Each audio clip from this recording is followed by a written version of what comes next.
그러니까 오늘 로마서 구조는 로마서 3장 1절과 8절입니다. 거기 사도 바울이 지난주에 이어서 지난 시간에 로마서 2장 17절과 28, 9절 이어서 계속 이제 유대인과 율법의 관계를 말하는데요. 유대인의 나음이 무엇이며 할례의 유익이 무엇이냐 범사에 맞느니 첫째는 제가 하나님의 말씀을 맡았다. 어떤 자들은 믿지 아니하였으면 어찌하리요. 어떤 자들이 믿지 아니하였으면 어찌하리요. 그 믿지 아니하면 하나님 미부심 피하겠느냐? 그럴 수 없다. 사람 다 거짓되도 오직 하나님은 참되시다 할지다. 기록된 바 주께서 주의 말씀이 의롭다 하면 얻으시고 판단하실 때 의기를 하십니다. 한것 같으니라. 그러나 우리 불의가 하나님의 의를 드러나게 하면 무슨 말이야? 내가 사람이 말한 대로 말하니 진노를 내신 하나님 불의하시냐? 결국 그렇지 않냐. 만일 그러하면 하나님께서 어찌 세상을 심판하시리요. 그러나 나의 거짓말로 하나님의 참되심이 더 풍성하여 그의 영광이 되었으면 어찌 나도 죄인처럼 심판받으리요? 또는 그러면 선을 이루기 위해서 악을 행하자 하지 않겠느냐? 어떤 일이 이렇게 비방하여 우리가 이런 말을 한다고 하니 저희가 정죄받는 것이 옳으니라.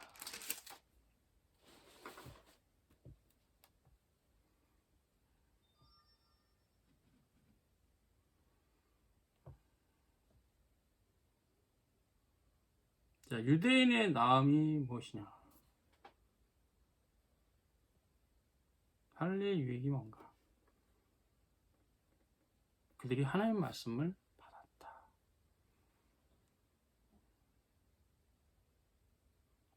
유대인들은 예수님 오시기 전서부터 하나님의 말씀 받았죠. 모세 시대에는 기록 계시로서, 그 전에는 아브라함 때는 직접 계시로 여호와 하나님의 말씀을 받았어요. 이것이 바로 유대인들이 유익한 것이다. 그렇죠.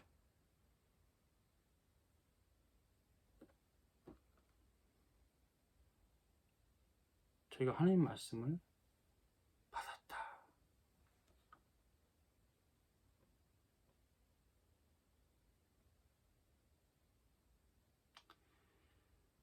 이스라엘이 아브라함의 약속을 따라 애굽에서 400년의 종살이 했죠. 모세를 통해서 시내산에서 율법 받고 광야의 40년간 또 불순종으로 또 거기서 생활했어요.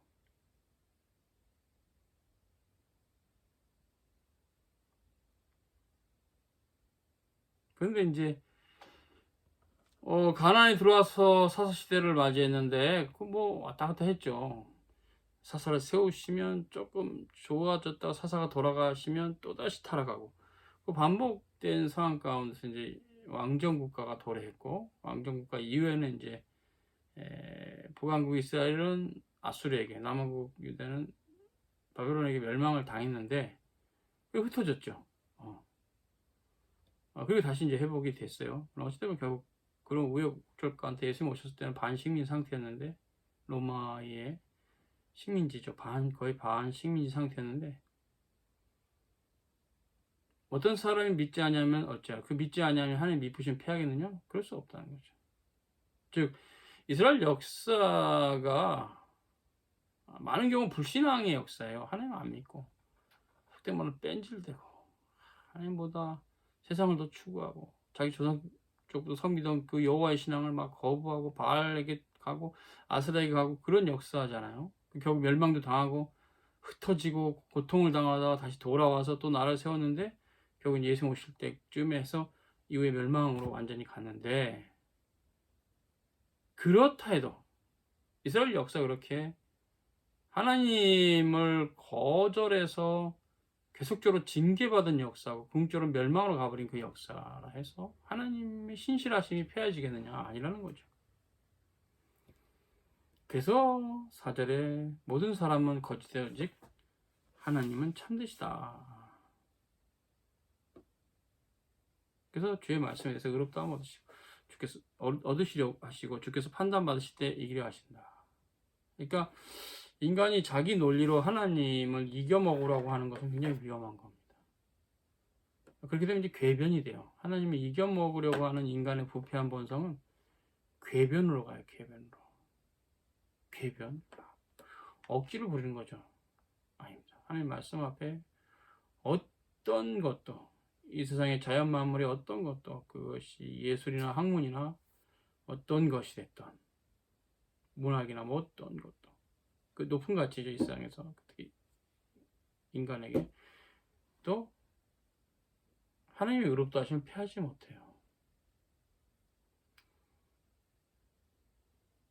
그래서 18세기 이후에 도래한 그 고전역학이나 찰스 다윈의 진화론은 하나님의 의롭다함을 폐하려고 했던 것들이죠. 하나님 어딨냐? 그런 식이잖아요, 걔네들. 근데 하나님이 이기려 하신다. 그 거짓된 논리에 지지 않고 이기신단 말이에요. 모든 사람은 거짓되되 하나님만 참되시다. 바울이 말 되게 중요해요. 바울은 그 당시 헬라 철학을 섭렵한 사람으로서 헬라 철학도 나름 탁월하거든요. 이 말을 하는 거예요. 우리 시대도 동일한 말을 할 수 있어요.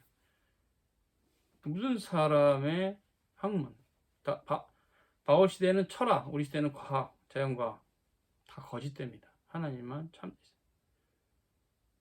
그래서 주의 말씀은 판단을 받으면 이기려 하세요. 이기시고. 그래서 하나님 말씀은 지금까지 역사 가운데 하나도 어그러진 게 없고 인간의 주장은 펀펀히 깨졌어요. 뉴턴이라는 사람이 일어나서 고전역학을 주장하면서 만물은 시작과 끝이 없고 경계가 없고 무한하다. 뭐 무한하다. 시간은 영원하다. 그러면 하나님이네. 자연이 하나님이네. 자연이 하나님, 범신론이죠. 뉴턴은 범신론자예요. 상당한 범신론자입니다. 수학으로 풀었기 때문에 사람들은 꽤 대단한 줄 알고 착각했죠. 그런데 세월이 가면서 지금 또 무너졌잖아요. 양자역학으로. 우주는 크기가 있고 시간은 뭐 시작도 있고 그리고 계속 팽창한다. 우주는 우주 팽창론 최첨단 자연과학이잖아요. 결론 났잖아요. 이것도 틀려먹었구나. 결국 뉴턴의 얘기가 틀린 거예요. 지금 자연계에서는 진화론을 거의 믿는 형태인데 그것도 어느 정도 많이 무너졌어요. 하나의 도그마가 됐죠. 사실관계는 틀린 게 많이 있어요. 종과 종 사이에 근거도 없고 그냥 그러니까 뭐랄까 인간이 하나님이 없는 세계관을 펼치기 좋은 게 진화론이에요. 사람이 진화했다 그러면 하나님 없이 세상을 이해하기가 좋거든요. 그렇구나. 원숭이가 사람이 됐구나. 좋네. 아메바가 이렇게 진화해서 말도 안 되는 소리를 해가지고 그 억지스러움에 많은 지금 사람들은 믿고 있죠. 그래서 굉장히 사실인 것처럼 원숭이에서 사람이 진화된 것처럼 그렇게 말하고 있으나 사실관계 우리 입장은 틀리고 믿을 만한 것도 아닙니다. 음적으로 무너지는 않았으나 그거는 아니에요. 우리가 어거지 부린 게 아니고 일단 근거가 없어요. 종과 종 사이가 유적이 없고 그리고 지금 이제 인류 이후에 또 진화된 생명체로 인류가 가는 것인지에 대해서도 말할 수 없고 태어난 애들은 계속 진화돼 조금이라도 가겠네요. 우리 애들은 그 전세도 진화된 거네요. 마지막 진화된 마지막도 아닐 수도 있지. 또 진화되고 또 계속 진화된다니까 말도 안 되는 거예요. 인간이 진화의 사물이라는 게 이게 말이 돼요? 우연도 이런 우연이었죠. 전 지구에 퍼져 있는 사람들이 각자 자기가 살던 지역에서 원숭이로 조금씩 다 진화돼. 똑같은. 그래서 인간이 지금 진화된 인간이 이렇게 있는 거래. 말도 서로 통해요. 각처에서 진화된 사람들이. 각처에서. 한국 땅에서 진화된 사람, 일본 땅에서 진화된 사람, 멀리 유럽에서 진화된 사람이 이제 지금 말도 막 통해요. 말도 통해. 이게 말이 안 돼요. 인간이 지금 말이 통한다는 것은 분명히 언젠가 한 언어가 있어 거기서 분화됐다는 게 더 팩트예요. 더 설득력이 있어요.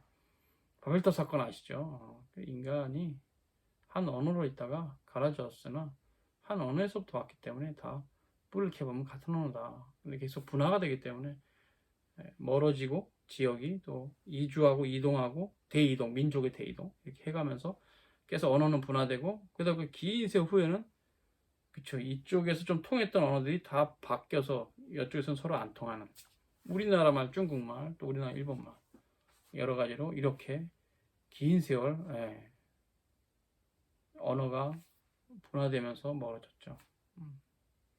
사투리라는 것도 그러잖아요. 같은 한국 땅에서도 서울에서부터 기점으로 남쪽 사투리, 북쪽 사투리 다 다르잖아요. 좀 사투리가 좀 뭐랄까 사투리가 좀 강하다 할까요? 표현 어떻게 하지? 그런 사투리 쓰는 동네 사람들하고는 서울을 기점으로 서울 사람들이 대화가 안 돼. 이게 뭔 소리 하지? 예. 우리가 그게 대표적으로 제주 사람들이 정말 제주도 말로 정말 모든 말을 제주도 말로 쫙 하면 서울 사람들은 하나도 이게 무슨 말인지 하나도 몰라요. 완전 외국말이에요. 일본말이나 제주도 말은 똑같아. 이해 못해요. 예? 제주 사람들이 텔레 보면서 서울말을 익혀서 이제 맞춰주는 거지. 자기들끼리 막 얘기하면 뭔 말인지 하나도 몰라요. 제주도 말은 외국말이에요. 통역이 풀려요. 이렇게 그래도 같은 나라라고 하는 땅에서도 이렇게 육지가 툭 떨어진 형태로서 육지가 바다를 지나서 이렇게 큰 섬이긴 하지만 섬으로 가니까 그 섬의 랭귀지는 그쵸 대륙의 육지에 있는 랭귀지하고 완전 같은 나라인데 코리아인데 이렇게 언어가 굉장히 분화가 빠르기 때문에 한 언어에서 왔다라고 봐도 무방하죠. 설득력이 더 있죠. 그러니까 원숭이가 사람 있다면 말도 안 되는 거죠. 어떻게? 같은 지에서 그렇게 자연스럽게 자라가지고 진화 정도가 너무 똑같아서 말이 통하는 진화. 근데 이제 거기서 이제 인종 차별주로 가는 사람은 백인은 가장 진화됐고 황인종이 다음으로 진화됐고 흑인종이 아직 진화가 덜 떨어졌다. 진화가 덜 된 애들이다. 얘네들 죽여도 된다. 이런 말도 안 되는 인종 차별주의가 진화론에서 나왔어요. 그러니까 진화론은 진리도 아니고 사실도 틀리고 말도 안 되는 어거지요. 그런 진화를 믿으면 안 됩니다. 하나님의 창조를 믿어야 됩니다. 하나님 창조하셨습니다. 창조론이 과학적입니다. 이런 부분도 우리가 고민을 해야 되고 또 기독교인도 연구를 해서 발표도 하고 왜 창조론이 아니라 그러냐. 그것이 무슨 미신이냐 창조가 했다는 말이 웃기지 마라. 너네만큼 과학적이다. 진화론만큼 과학적이고 오히려 진화론보다 더 과학적이다 이렇게 해서 싸울 수 있어야 돼요. 유족들이나 이런 건 다 웃기는 소리고 그냥 하여튼 뭐 그런 거에 너무 그 수만 년 전에 가지고 사실이 뭔지 따지는 것도 우습고 오히려 지금 인간의 형태로 보면 하나의 형상으로 지었다는 게 더 가깝지 각처에서 균등하게 쫙 똑같은 거의 비등한 속도로 진화가 되어서 각처에서 일어나서 이렇게 서로 지금은 이제 문화가 발달해서 지구촌이 됐다라는 그런 말도 안 되는 소리에 대해서 우리는 받을 수 없습니다. 그런 것이죠. 그런 거. 그래서 이제 하나님은 참되고 인간은 거짓되기 때문에 하나님은 이기려 하신다. 이제 이기려 하신다 하면서 이 말이 나왔죠. 그래서 어떤 것도 그것이 뭐였던 인간 세계에서는 주로 이제 철학, 자연과 이런 것들이 하나님 대적하죠. 옛날엔 철학이 하나님을 대적했고, 야, 그건 뭐냐? 예수 믿고 공부한다고 뭐냐? 그게 미련하게. 그래서 하나님이 미련한 것이 사람이 지혜로운 것보다 지혜로운데 그랬죠. 헬라인들은 지혜를 구한다고 해서 바울이 그랬죠. 유대인들은 표적을 구하고 유대인들의 신앙이 약간 미신적이었어요.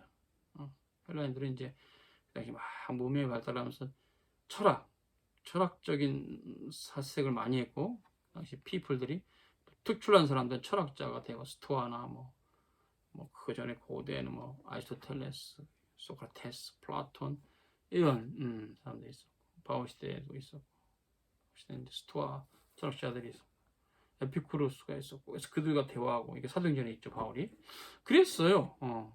근데 하나님은 주의 말씀에 의롭다함을 얻으시고 판단을 받으신다면 이기려 하시고 반드시 이기세요. 하나님의 말씀이 세상에 어떤 것도 하나님의 말씀이 이길 수는 없어요. 그래서 우리 불의가 하나님의 의를 드러나게 하면 무슨 말이에요? 내가 사람의 말한 대로 만에 진료를 내신 하나님 불의하시냐? 그렇지 않다. 그렇죠? 우리 불의가 하나님의 의를 드러나게 하면 무슨 말이에요? 내가 사람의 말한 대로 만에 진료를 내시는 하나님이 불의하시냐? 아니다는 거예요. 그렇죠? 이게 이제 무슨 말이냐면 이 뒷부분 하나님의 작정을 이해하는 사람은 이게 이해가 돼요. 무슨 말이냐면 하나님이 제도 작정하셨죠. 아, 그렇구나. 하나님이 그의 영광을 위해서 제도 작정하셨구나. 오호. 그러면 하나님의 영광을 위해서 죄를 짓자. 이게 되냐 말이에요. 나의 죄를 짓는 걸로 하나님의 참되심이 더 풍성해진다면, 그의 영광이 되었으면 내가 왜 심판받겠냐. 그러므로 우리는 선을 이루기 위해서 악을 행하자. 하지 않겠느냐, 바울이. 웃긴 소리 하지 말라는 얘기죠. 이게 되게 중요해요. 그러니까 신적 작정에서 죄 작정은 우리가 참 많은 걸 생각하게 하는데, 하나님이 죄 창시잖아. 이런 식으로 얘기하는 분들이 굉장히 무식한 사람들이죠. 이런 바울의 개념 모르는 사람. 하여튼 성경을 제대로 모르는 사람들이요. 성경을 제대로 알면, 아, 그렇구나. 이해해야 돼요. 이해돼서 이런 말 안 한다는 거죠. 그래서 우리가 이런 말을 한다고 하는데, 그들이 정죄받는 것이 옳다. 다시 얘기하면 그들이 되게 무식하다 하는 뜻에 대해서 하나님 그런 의도로 죄의 작정을 말하시는 분이 아니다. 성경이 죄의 작정을 말하는데 그렇다고 성경이 틀린 말이냐 아니다. 하나님 말씀이다. 우리가 신적 작정의 교리를 가르치면 선을 이루기 위해서 악을 행하자 하지 않겠느냐고 말한다는 거죠. 어떤 무식한 자들이. 우리가 그런 말을 가르치는 자들하고 사도들이 비방한다는 거. 어떤 무식한 자들이. 그들이 정죄받는 게 옳다. 바울이 이렇게 말하는 되게 놀라운 말씀이 맞는 얘기예요. 성삼일체 하나님의 신적 작정은 인간의 언어로 이해할 수 없는 신비 그 자체인데, 그가 창조도 작정하셨지만 죄도 작정하셨는데, 그러면 그리스도가 오시는 그 작정이 맞는 얘기가 되니까, 죄도 작정 안 하는데 어떻게 그리스도가 오세요? 그리스도가 오시는 것까지 다 작정하셨고 구속까지 다 작정하셨는데, 그때 이제 이 죄 작정의 부분은 인간이 오해할 수 있다는 거죠. 나의 죄를 짓는 걸로 하나님의 영광이 드러난다면 어찌 내가 죄인처럼 심판을 받을 이유가 있겠냐, 이런 식으로 자기가 죄를 져놓고 죄의 책임을 하나님께 돌리는 무식한 자들에 대해서 바울이 책망하는 겁니다. 나의 거짓말로 하나님의 참되심이 더 풍성하여 그의 영광이 되었으면 어찌 나도 죄인처럼 심판을 받으려. 또 그러면 선을 이루기 위해서 악을 행하자 하지 않겠느냐. 어떤 이들이 이렇게 비방해서 우리가 이런 말을 한다고 하는데 그 말은 틀렸다. 그렇지 않다는 거죠. 그들이 오래 정죄받는 것이 옳다는 거죠. 그렇지 않다. 그래서 신적 작정 교리 중에서 죄 작정을 제대로 이해하면 바울의 이 맥락이 이해가 돼요. 아, 오해가 있구나. 하나님의 말씀에 대한 오해가 어떤 자들이 있어서 바울을 공격했구나. 말할 수 있어요. 되게 중요한 개념입니다. 성경이 있으니까 이 죄 작정이 별 수 없다는 거죠. 그래서 우리가 성삼위일체 하나님의 신적 작정 중에서 죄 작정이 있는데, 그럼 죄를 범하면 책임은 누가 있냐? 전적으로 인간에게 있습니다.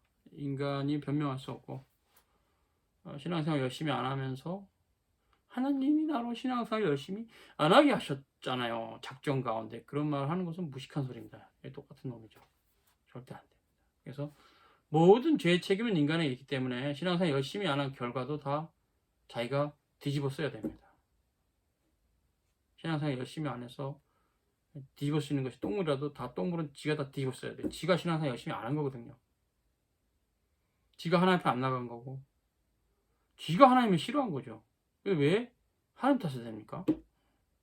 그래서 그런 부분들, 신적 작정에 대한 오류를 갖고 있는 자들이 자꾸 하는 질문이 정말 뭐 쓰레기예요. 하나님이 다 하셨으니까 내가 할 게 없습니다. 그럼 뭔 소리예요, 그게? 그거는 그렇게 말하는 사람은 성삼위일체 하나님의 신적 작정 교리에 대해서 하나도 모르는 사람이에요. 그 교리를 제대로 이해하면 그렇게 말 안 하죠. 무식하면 용감한 거죠. 그런 얘기는 하는 게 아닙니다. 그건 모르고, 성경이 그렇게 말하지 않고 있어요. 그게 모르고 자기 상식선에서 하는 얘기인데, 뭐 모르고 했으니까 앞으로 잘 배우면 되겠지. 문제는 잘 배우려고 하지 않는다는 게 문제지. 이해가 안 되면 더 깊게 이해하려고 보면 나 모르겠어. 하나님 다 아신다면 내가 할 게 없겠네. 그런 식의 주장은 바로 여기서 바울이 책망했던 자의 주장과 같은 것입니다. 선을 위해서 악을 행하자 이렇게 말하는 자들이죠. 그건 안 된다. 책임은 너에게 있다. 악을 행하면 악에 대한 책임 다 있고 죄에 대한 책임 다 죄 책임 다 너에게 있고 거기까지 작정하신 거다. 죄의 책임조차도 죄의 책임까지도 하나님께서 죄를 지은 자에게 작정하시기 때문에 인간이 변명할 수 없어요. 절대로 죄를 짓고 나서 탓을 딴 데로 돌릴 수 없어요. 통하지 않아요, 하나님께. 정말 하나님 웃긴 소리 하고 있네 이놈 그러지요, 하늘에서. 우리가 지은 죄에 대해서 결코 하나님께 탓을 돌리지 못합니다. 게으르게 신앙생활 해놓고 하나님께 탓 돌리지도 못해. 그것도 다. 오늘 여기까지 수고하셨습니다.